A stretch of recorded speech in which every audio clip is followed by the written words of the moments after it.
যেভাবে SC ST OBC একটি category রয়েছে যারা বিভিন্ন ধরনের সুযোগ সুবিধাগুলো পেয়ে থাকেন, সেরকম করে জেনারেল যারা নাগরিক রয়েছে তাদের জন্য কিন্তু একটি নতুন ক্যাটাগরির সৃষ্টি করলো, যার নাম হচ্ছে ইডাব্লিউএস। সো আজকে আমরা সেই নিয়ে একটি বিস্তারিত ভিডিও আপনাদের সামনে তুলে ধরছি যে ইডাব্লিউএস কী এবং ইডাব্লিউএস এর সুযোগ সুবিধা কিভাবে পাবেন, ইডাব্লিউএস এর জন্য যে কার্ডটি করতে হবে সেই কার্ডটি আপনি কিভাবে করবেন, আর ইডাব্লিউএস এর জন্য আপনি কি কি সুযোগ সুবিধা পেতে চলেছেন। সো আমরা অনুরোধ করব তার আগে প্লিজ আমাদের ডিবি এডুকেশন চ্যানেলটি যারা এখনও পর্যন্ত সাবস্ক্রাইব করেননি আমাদের চ্যানেলটিকে সাবস্ক্রাইব করে নেবেন আর পাশে থাকা বেল আইকনটিকে ক্লিক করে আমাদের সঙ্গে থাকবেন। সো আপনাদের জানিয়ে রাখছি যে আমরা সবাই জানি যে এসসি এসটি ওবিসি এই তিনটি ক্যাটাগরি রয়েছে, যেই ক্যাটাগরিগুলো বিভিন্ন ক্ষেত্রে চাকরির ক্ষেত্রেই হোক আর পড়াশোনার ক্ষেত্রেই হোক প্রত্যেকটা ক্ষেত্রেই কিন্তু একটা সুযোগ পেয়ে থাকেন, তাদের জন্য একটা সিট অ্যালট থাকে, সেই সিট অ্যালটের ভিত্তিতে তারা একটা সুযোগ পান।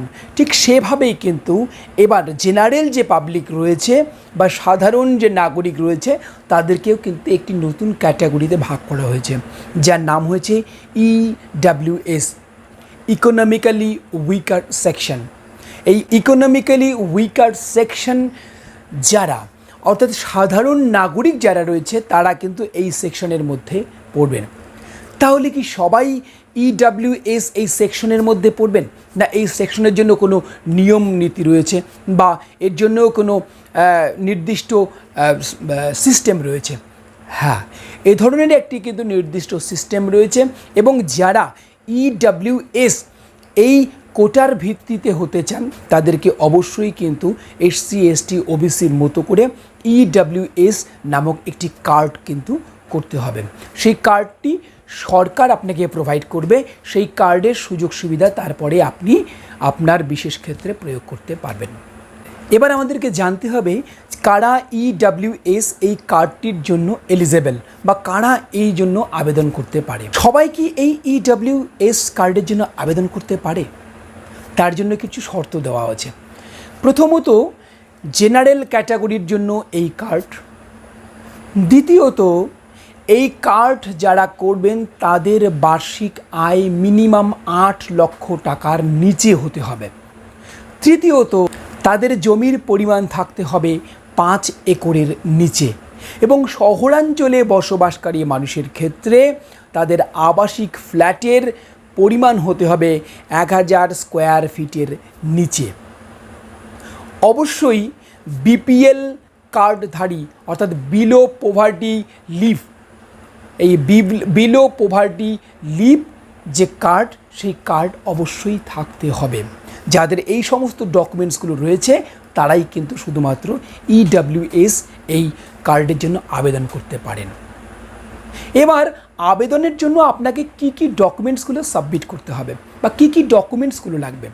প্রথমত নিজস্ব পাসপোর্ট সাইজের রঙিন ছবি লাগবে, দ্বিতীয়ত রেশন কার্ড বা আধার কার্ড লাগবে, প্রার্থীর বাবা এবং মায়ের আধার কার্ড এবং ভোটার কার্ড লাগবে, নিজের এবং পরিবারের অন্যান্য সদস্যদের প্যান কার্ড, মাধ্যমিকের অ্যাডমিট কার্ড, নিজের এবং পরিবারের বাৎসরিক আয় প্রমাণ বিডিও কর্তৃক অনুমোদিত, অর্থাৎ আপনি যে ইনকাম করছেন যে 8 লাখের নিচে যে ইনকাম তার যে একটি প্রমাণপত্র সেটা কিন্তু বিডিও দ্বারা প্রশংসিত একটি কার্ড আপনার লাগবে।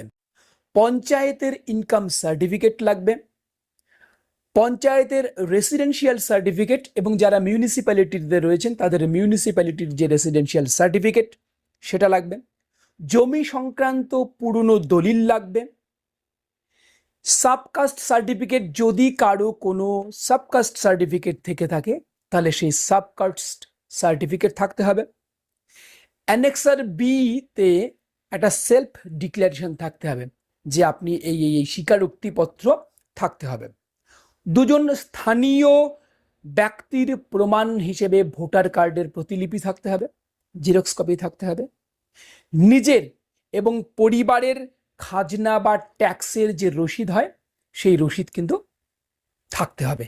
এই ডকুমেন্টসগুলো আপনাকে সঙ্গে নিয়ে যেতে হবে এবং এগুলো সাবমিট করতে হবে। এবার প্রসিডিওরটা কি জানিয়ে রাখি যে এই ক্ষেত্রে কিন্তু আপনি কিন্তু অনলাইনে অ্যাপ্লাই করতে পারবেন না। এসসি এসটি ওবিসি কার্ডের জন্য যেমন অনলাইনে অ্যাপ্লিকেশন করা যাচ্ছে, কিন্তু ইডব্লিউএস কার্ডের জন্য কিন্তু অনলাইনে অ্যাপ্লিকেশন করা যাবে না। সেক্ষেত্রে ম্যানুয়ালি আপনাকে বিডিও অফিস থেকে ফর্ম সংগ্রহ করতে হবে। সেই ফর্ম ফিল আপ করে with all the testimonials documents যে রয়েছে, এনক্লোজার যে রয়েছে, সেই এনক্লোজার ডকুমেন্টসগুলো দিয়ে আপনাকে বিডিও অফিসে অ্যাপ্লাই করতে হবে। বিডিও অফিসে অ্যাপ্লাই করার পর 15-20 দিন পর আপনার কিন্তু একটা ভেরিফিকেশন হবে, ঠিক যেভাবে এসসি এসটি কার্ডের জন্য ম্যানুয়ালি যেটা হতো। ভেরিফিকেশন হবে, ভেরিফিকেশন হওয়ার পরে সেই ডকুমেন্টস কিন্তু আপনার এসডি অফিসে স্থানান্তরিত হবে।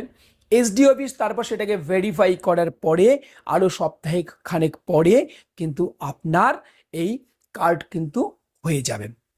সেক্ষেত্রে সব মিলে প্রায় 20-25 দিনের মধ্যে সময়ের মধ্যে কিন্তু আপনার ইডব্লিউএস কার্ডটি হয়ে যাবে।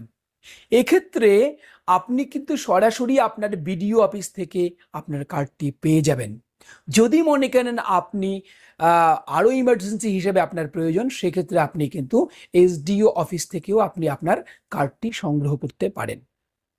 এবার আমরা জানলাম ইডব্লিউএস কার্ডের কি করে আমরা সংগ্রহ করব, কি করে অ্যাপ্লাই করব, তার প্রসিডিওর। এবার আপনাদের বলছি যে ইডব্লিউএস কার্ড পেলে আপনার কি সুবিধা হবে।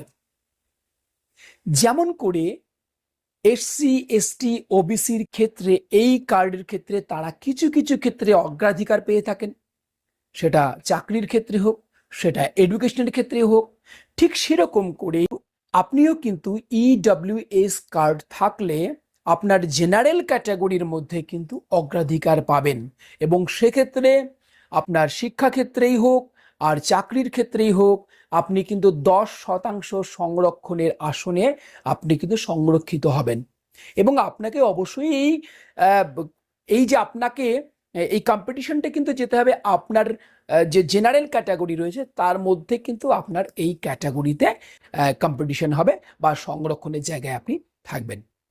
সো আমরা ইডব্লিউএস যে কার্ড আপনারা কিভাবে করবেন এবং এটি কি তার পুঙ্খানুপুঙ্খ তথ্য আপনাদের দেওয়ার চেষ্টা করলাম।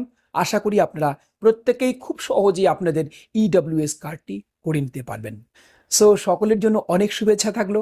আর শেষে আমাদের একটাই অনুরোধ থাকবে, প্লিজ আমাদের ডিবি এডুকেশন এই চ্যানেলটিকে আপনারা সাবস্ক্রাইব করুন। আমরা সবসময় আপনাদের পাশে রয়েছি।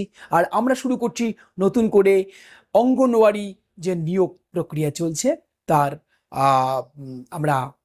তার কোচিং আমাদের খুব শীঘ্রই শুরু হবে। আপনারা অবশ্যই আমাদের সঙ্গে যোগাযোগ করতে পারেন 7001515329 এই নম্বরে। আমরা কিন্তু সরাসরি কোচিং শুরু করছি অঙ্গনওয়াড়ি নিয়ে। নমস্কার।